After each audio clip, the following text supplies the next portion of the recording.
नमस्कार मंडळी. Good afternoon.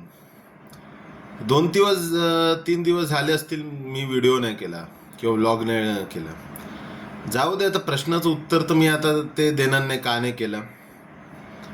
पण आपण आज 7 आणि 8 बद्दल डिस्कस करूया. 8 तारीख खरोखर प्लेझंट दिवस होता. वातावरणच खूप छान होतं. मे महिन्यात पाऊस आला. त्या दिवशी फक्त गाडी नव्हती, रिक्षात एक पिक्चर क्लिक केला. तो पिक्चर म्हणजे पावसात ट्रॅफिक, गाड्यामध्ये कुठलं टाटा 407. तो टो ट्रक होता MH4. त्याचं थोबाडच तुटलं. कसं तुटलं मला माहीत नाही, पण फोटोग्राफी छान केली. त्या दिवशी एक रिअल एनलाइटमेंट आयुष्यात मिळाली. ती आता सांगत नाही कशाची होती. ती जागेचीच ॲड होती बहुतेक, पण आता ना सिक्रेसी म्हणून काय मी सांगू शकत नाही. पण त्या दिवसात ना गुरुजींनी पाठी दिलेली. 10 लोक असणार होती दशरथ, पण आले किती? आले अष्टपैलू. काय करणार, ॲड्सची तब्येत बरोबर नव्हती आणि कॅन्डी कॅन्डीला कर्तव्य आलं, पर्सनल कर्तव्य. प्रत्येक घर वर्जचं घर नाही आहे. कारण वर्ज असताना बाबा कर्तव्य करूनच आलं असतं. भले उशिरा आला, त्यांनी माणसाला थांबवलं असतं. बिचाराला सुख दोन्ही मिळत नाही ना. एक ना एक दिवस त्याला सुख देणार. म्हणजे त्याला जे अटेंड करता नाही आलं ना, ते आम्ही त्याला देऊ, मनापासून देऊ. ती रात्रच निराळी होती. त्या रेस्टॉरंटमध्ये निसर्गच निराळा होता. मजा मस्ती तर तुम्ही पाहिली असणार, पण पण तिथे खूप गोष्टी अशा घडल्या. आता आयुष्यात कळलं काय म्हणजे हॉटेल मॅनेजमेंट कोर्स किंवा फूड होम सायन्स किंवा हे ना कॉलेज आणि शाळेत शिकून नाही. ते ॲक्च्युअली पर्सनॅलिटीमध्ये पण असलं पाहिजे.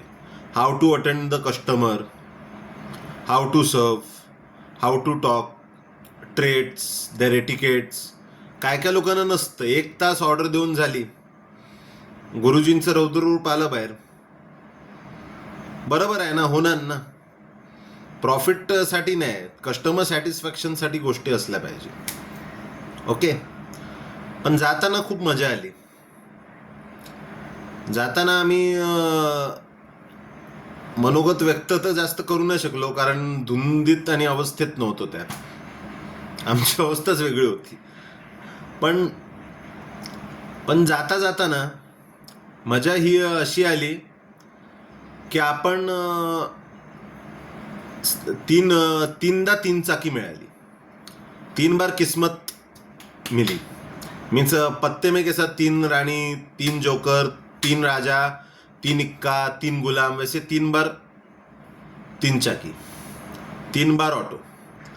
त्याचा खर्च 265च झाला. 265 का म्हणजे एक ऑटोचे तर मी देणार होतो, दिले नाही. तो ऑटो रिक्षावाला होता अल्ला खुदा का बंदा होता तो. आता मला माहित नाही कुठल्या पंथातला होता. आता सगळं तपासूनच आपण बसलं पाहिजे रिक्षेत. गुरुजींना हे कळलं नाही की सबबमध्ये ना टॅक्सीपेक्षा ऑटो चालते. आता पूर्वीच्या काळात होती टॅक्स्या, पूर्वी रिक्षा नव्हते, बजाज होते, पण बजाज ऑटोज नव्हती. पण आली तर अशी आली ना की बाकी लोकची पण ऑटो आली. जास्त तर बजाज चालली. कॉम्पॅक्ट मॉडेल, ते नवीन मॉडेल होतं. रिक्षावाल्याने थोडा भाव खाल्ला. आता काय आम्ही धुंदीत होतो, नशीब त्यांनी काय इतर गोष्टी केल्या नाही. भाव खाल्ला म्हणजे तिकडनं नाही ट्रॅफिक होईल, हे होईल, पण त्यांनी काढलं. पण रिक्षात गप्पा खूप छान मारल्या. Nice pleasant. रिक्षात जाणं म्हणजे इट्स लाईक गोईंग इन मर्सिडीजच आहे. आराम, सुकून, बातें और बारिश का मौसम. बस अजून आता यापुढे आपण काय सांगू शकत नाही. दुसरा दिवस कसा घडला ते नंतरचं. बाय.